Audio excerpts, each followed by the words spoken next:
السلام عليكم ورحمة الله وبركاته.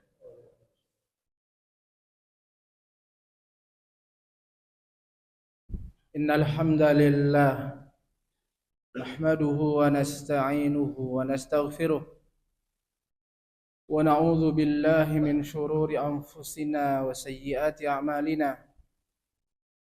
من يهده الله فلا مضل له ومن يضلل فلا هادي له.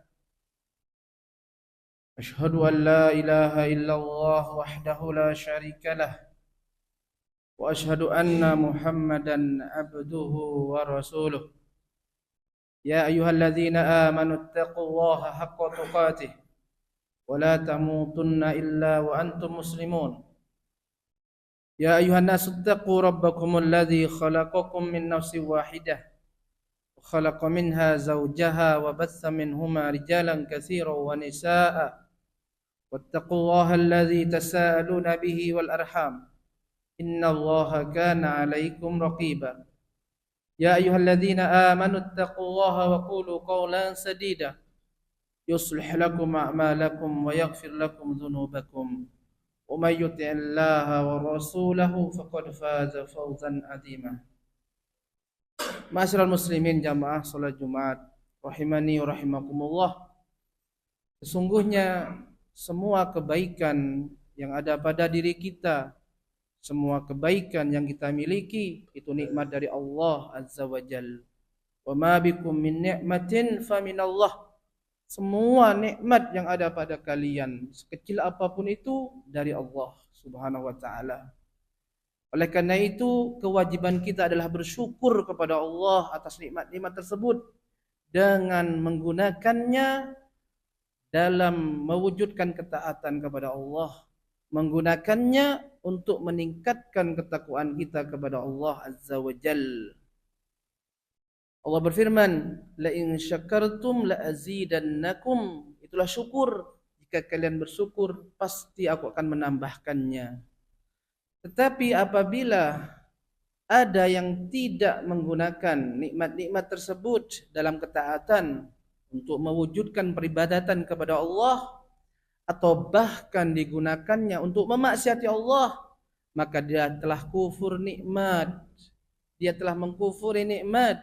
Diberi kesehatan, bukannya tunduk kepada Allah, tapi malah digunakan untuk maksiat. Diberikan harta dan tahta, bukannya untuk membantu orang lain, untuk mewujudkan peribadatan maliyah kepada Allah, malah justru untuk mendolimi orang lain. Digunakan untuk maksiat kepada Allah Ta'ala. Maka ini kufur nikmat. Dan Allah berfirman, wala in kafartum inna azabi lasyadid. Dan jika kalian kufur, sungguh siksaku benar-benar pedih. Saudara seiman, rahimani wa rahimakumullah. Sesungguhnya di antara kenikmatan Allah yang paling agung, kenikmatan Allah Subhanahu wa taala yang paling besar, yaitu ketika seorang hamba yang beriman dibimbing oleh Allah Subhanahu wa taala, diberikan kemudahan, diberikan fasilitas untuk berbakti kepada orang tuanya. Untuk berbakti kepada orang tuanya. Sesungguhnya orang tua atas anaknya memiliki hak yang besar, memiliki andil, memiliki yaitu peran yang besar atas anak-anaknya. Mereka berdua adalah sebab keberadaannya dalam kehidupan dunia ini. Karena usahanya lah mereka hidup. Mereka lah orang yang rela mengorbankan nyawanya, mengorbankan kesenangannya untuk anak-anaknya. Mereka seorang ibu lah yang rela mempertaruhkan jiwanya, nyawanya untuk kelahiran, untuk kehidupan anaknya. Bapak lah yang berjuang banting tulang, peras keringat untuk kehidupan anaknya, untuk pendidikan anaknya. Orang tua rela mengorbankan kenyamanannya, kenyamanan hidupnya demi kenyamanan anaknya. Maka tidak ada orang yang secara insting mencintai orang lain melebihi dirinya seperti orang tua, yang mencintai anak-anaknya. Oleh karenanya Allah Ta'ala menyandingkan hak orang tua yang begitu besar ini setelah haknya. Allah berfirman, wa qadha rabbuka alla ta'budu illa iyyah wa bil walidaini ihsana. Dan Tuhanmu memerintahkan kepadamu agar engkau tidak beribadah kecuali hanya kepadanya. Ini hak Allah. Dan kepada orang tuamu agar berbakti kepadanya. Allah Ta'ala menyebut hak orang tua agar anak-anaknya berbakti kepadanya setelah haknya, yaitu tauhid. Saudara seiman, rahimani wa rahimakumullah. Ini peringatan dari Allah kepada kita sebagai anak untuk berbakti kepada orang tua. Sekaligus kabar gembira bahwasanya bakti kepada orang tua yang pada asalnya ini adalah insting anak ke orang tua, dijadikan dalam Islam sebagai ibadah yang agung.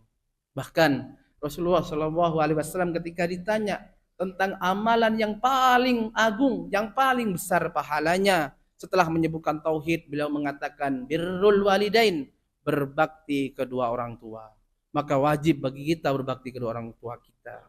Dengan apa kita berbakti kepada orang tua kita? Dengan berbuat baik kepada keduanya. Dengan memberikan nafkah kepada keduanya jika keduanya butuh. Dengan mentaati semua yang diperintahkannya dan menuruti semua yang diinginkannya, kita laksanakan semampu kita selama bukan maksiat kepada Allah Subhanahu wa taala. Kita tidak boleh membentak orang tua kita. Tidak boleh mengangkat suara kita lebih keras daripada orang tua kita. Bahkan dalam keadaan kita menolak maksiat yang diperintahkannya. Suatu maksiat yang diinginkannya dari kita, kita harus menolaknya. Karena maksiat kepada Allah. Bahkan dalam keadaan ini, kita tidak boleh menolaknya. Kecuali dengan kata-kata yang lembut, kata-kata yang bijak. Tidak boleh menolaknya dengan cara yang kasar. Wa in jahadaka ala an tusyrika bi, fala tuti'huma. Wa qul lahuma qawlan karima. Seandainya orang tuamu memaksamu untuk menyekutukan Allah, untuk berbuat kesirikan, maka jangan taati keduanya, tapi katakanlah kepada mereka dengan kata-kata yang mulia. Tolaklah dengan cara yang baik, dengan kalimat-kalimat yang baik. Tidak boleh menyakiti kedua orang tua, karena ini memang hak mereka dalam kehidupan ini. Suatu ketika diriwayatkan dari sahabat Abdullah bin Umar.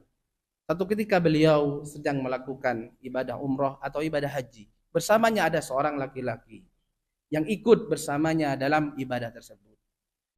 Seorang laki-laki bersamanya ibunya. Ibunya yang sudah tua digendong di atas punggungnya. Memutari Ka'bah, tawaf sebanyak 7 kali. Lalu sa'yi sebanyak 7 kali. Kemudian setelah itu datang kepada Ibnu Umar. Wahai Ibnu Umar, tidakkah kau lihat apa yang aku telah perbuat untuk ibuku? Iya. Apakah yang kulakukan telah membalasnya? Kata Ibnu Umar, belum. Bahkan belum membalas satu tarikan nafas ketika melahirkanmu. Saudara seiman rahimakumullah. Demi Allah, di zaman ini tidak ada seorang anak yang dapat membalas budi kebaikan orang tuanya. Rasulullah SAW bersabda, la yajzi walidun walidahu illa an yajidahu mamlukan fayastariyahu fayu'tiqahu.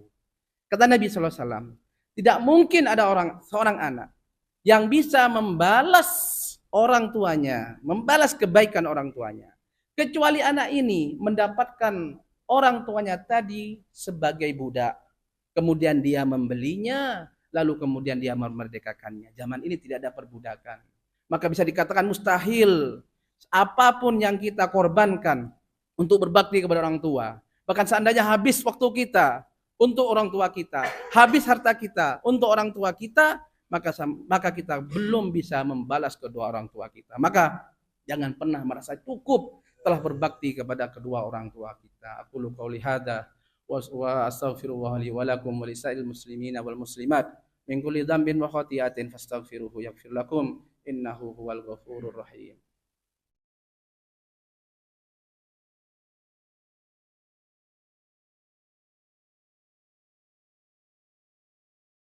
Alhamdulillahi hamdan katsiran thayyiban mubarakan fi kama yuhibbu rabbuna wa yardah. Asyhadu an la ilaha illallah wahdahu la syarikalah wa asyhadu anna Muhammadan abduhu wa rasuluh. Saudara seiman rahimani wa rahimakumullah. Berbakti kepada orang tua adalah ibadah yang agung. Ibadah yang agung terutama bagi kita yang diberi kesempatan bertemu dengan orang tua kita dalam kehidupan dunia ini. Tetapi sesungguhnya bakti kepada orang tua tidak terbatas ketika orang tua masih hidup. Berbakti kepada orang tua tetap terbuka lebar pintu tersebut sampai bahkan orang tua telah meninggal dunia. Pernah datang orang sahabat Nabi SAW datang kepada Nabi SAW bertanya, ya Rasulullah, hal baqiya min birri walidai syai'un abarruhuma. Wahai Rasulullah, apakah masih tersisa untukku bakti kepada kedua orang tuaku yang bisa aku lakukan kepada mereka setelah mereka meninggal dunia? Kata Rasulullah, na'am, iya. Lalu beliau menyebutkan contoh-contoh di antara bakti anak kepada orang tua setelah orang tua meninggal dunia. Beliau menjawab, as-salatu alaihima wastighfar lahuma. Mendoakan keduanya, memintakan ampunan untuknya. Wa infadu ahdihima ba'da min ba'dihima, dan menunaikan janji-janjinya setelah keduanya meninggal dunia. Janji-janji tersebut mencakup wasiat, mencakup hutang, mencakup nazar, wa ikrami sadiq, wa ikrami asdiqaihima, memuliakan teman-temannya, yaitu ketika dia memiliki teman-teman, kerabat-kerabat, family-family yang dalam kehidupannya itu kebaikan-kebaikan dilakukan, maka lanjutkan kebaikan tersebut. Lanjutkan kebaikan yang pernah dilakukan orang tua kita. Karena dialah orang tua kita lah yang memulai kebaikan tersebut. Maka sesungguhnya ketika kebaikan tersebut dilanjutkan oleh orang lain, maka pahalanya bagi yang melanjutkan dan juga bagi yang memulai. Man sanna sunnatan hasanatan falahu ajruhu wa ajru man fa'ala bihi la yanqusu min ujurihi syai'an. Barang siapa yang memulai satu kebaikan, maka bagi dia pahalanya dan pahala orang yang melanjutkannya tanpa mengurangi pahalanya. Dan kemudian Rasulullah mengatakan wasilatur rahim alladzi la yasilu illa bihima, dan menyambung silaturahim yang tidak tersambung kecuali karena keberadaan keduanya, seperti paman-paman kita, bibi-bibi kita, saudara seiman rahimakumullah. Jadi bakti kepada orang tua tidak terbatas ketika orang tua kita masih hidup. Sesungguhnya bakti kepada orang tua kita terbuka lebar meskipun keduanya telah meninggal dunia. Bahkan kebutuhan mereka atas bakti anaknya lebih darurat, lebih besar ketika mereka sudah meninggal dunia. Seorang setelah meninggal dunia, terputus semua amalnya. Dia sudah tidak bisa menambah kebaikan-kebaikannya, pahala-pahalanya. Sebagaimana sudah tidak bisa lagi mengurangi dosa-dosanya. Maka ketika itu dia butuh uluran tangan orang-orang yang masih hidup. Terutama orang-orang yang pernah mendapatkan kebaikannya, dan yang paling utama ketika itu adalah anak-anaknya. Rasulullah bersabda, "Idza mata ibnu Adam, in qata amalu illa min salas." Apabila seorang telah meninggal dunia, terputuslah amal-amalnya kecuali 3. Shadaqatin jariyatin aw ilmin yuntafa'u bihi aw waladin shalihin yad'u lahu. Orang apabila meninggal dunia terputus amalnya kecuali 3, amal jariyah, ilmu yang bermanfaat, dan anak soleh yang mendoakan keduanya. Maka anak solehlah yang paling diharapkan uluran tangannya untuk berbakti kepada orang tuanya. Maka kita anak-anaknya termasuk terbuka lebar, ini kabar gembira bagi kita. Ternyata meskipun orang tua kita sudah meninggal dunia, pintu berbakti kepada orang tua kita masih terbuka lebar untuk membalas kebaikan-kebaikan orang tua kita. Maka perbanyaklah minta pertolongan kepada Allah. Minta berdoalah untuk orang tua kita. Demi Allah, tidak mungkin rela bangun tengah malam, bermunajat kepada Rabb-nya, merengek-rengek, memintakan ampunan kepada Allah, memintakan tempat yang mulia di sisi Allah kepada seseorang kecuali anaknya. Maka siapa lagi yang diharap orang tua setelah meninggal dunia kecuali anaknya? Maka perhatikan baik-baik. Pernah suatu ketika Rasulullah SAW bersabda, Inna rajula la yub'atsu, inna rajula la yurfa'u darajatihi fil jannati. Sungguh nanti pada hari kiamat akan ada seseorang yang diangkat derajatnya setinggi-tingginya di hari kiamat, di surga. Lalu orang ini bertanya, "Anna hada?" Dari mana ini? Jadi hamba ini tidak merasa pernah punya amal besar yang setara dengan surga yang dia dapat. Maka dijawab, "Bistighfari waladika. Itu semua karena istighfar anakmu untukmu. Istighfar anakmu untukmu. Karena di antara penghalang seorang hamba mendapatkan surga tinggi dosa-dosanya. Maka istighfar anak setelah dia meninggal dunia sampai sehingga mengampuni dosa-dosanya dan dia pun diangkat setinggi-tingginya di dalam surga Allah SWT. Maka perbanyaklah doa. Sebagaimana kita berdoa untuk diri kita, berdoalah juga untuk orang tua kita. Masyaallah muslimin rahimakumullah. Kemudian yang terakhir, sesungguh di antara amalan bentuk bakti kepada orang tua yang paling besar di antara yang lainnya adalah kesolehan anak itu sendiri. Kesolehan anak itu sendiri. Setiap kesolehan, setiap amal soleh, kebajikan, ketaatan, ibadah seorang anak yang dia kerjakan ikhlas karena Allah, diterima oleh Allah Ta'ala, maka pahalanya baginya dan bagi kedua orang tuanya. Karena anak itu adalah usaha orang tua. Dan Allah berfirman, "Wa laisa lil insani illa ma sa'a." Dan bagi seseorang itu semua yang diusahakan. Dan anak termasuk usaha orang tuanya. Dan solehnya anak juga termasuk petunjuk, ajaran. Dan minimal itu niat dan keinginan orang tuanya. Dan Rasulullah bersabda, "Man dalla ala khairin falahu ajruhu wa ajru man fa'ila bihi la yanqusu min ujurihi syai'an." Barang siapa yang menunjukkan kepada kebaikan, maka bagi dia pahala menunjukkannya dan pahala orang-orang yang melaksanakannya tanpa mengurangi pahala mereka semua. Maka saudara seiman rahimakumullah, mari kita berbakti kepada orang tua kita, niscaya Allah Ta'ala akan memberkahi kita. Mari kita menjadi orang-orang yang berbakti kepada orang tua, dan kita berdoa kepada Allah semoga Allah Ta'ala menganugerahkan kita anak-anak yang berbakti kepada orang tuanya. Demikian khutbah kali ini, semoga bermanfaat bagi kita semua. Inna Allaha malaikatahu yusholluna 'alan nabi ya ayyuhalladzina amanu shallu 'alaihi wa sallimu taslima. Allahumma shalli 'ala Muhammad wa 'ala ali Muhammad kama shallaita 'ala Ibrahim wa ali Ibrahim wa barik 'ala Muhammad wa 'ala ali Muhammad kama barakta 'ala Ibrahim wa ali Ibrahim innaka Hamidum Majid. Allahumma ighfir lil mu'minina wal mu'minat wal muslimina wal muslimat al ahya'i minhum wal amwat innaka sami'un qaribun mujibud da'wat ya qadiyal hajat. Rabbana zalamna anfusana wa illam taghfir lana wa tarhamna lanakunanna minal khasirin. Rabbana ighfir lana wa liwalidina warhamhuma kama rabbayana shighara. Rabbana ighfir lana wa liwalidina warhamhuma kama rabbayana shighara. Rabbana ighfir lana wa liwalidina warhamhuma kama rabbayana shighara. Allahumma ansur ikhwanana al-muslimina fi kulli makan. Allahumma ansur ikhwanana al-muslimina al-mustad'afina al-mujahidina fi Filistin fi Gaza.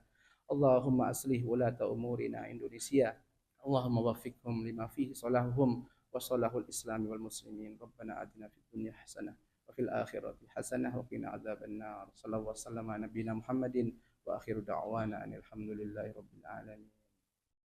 Aqimus shalah. الله أكبر الله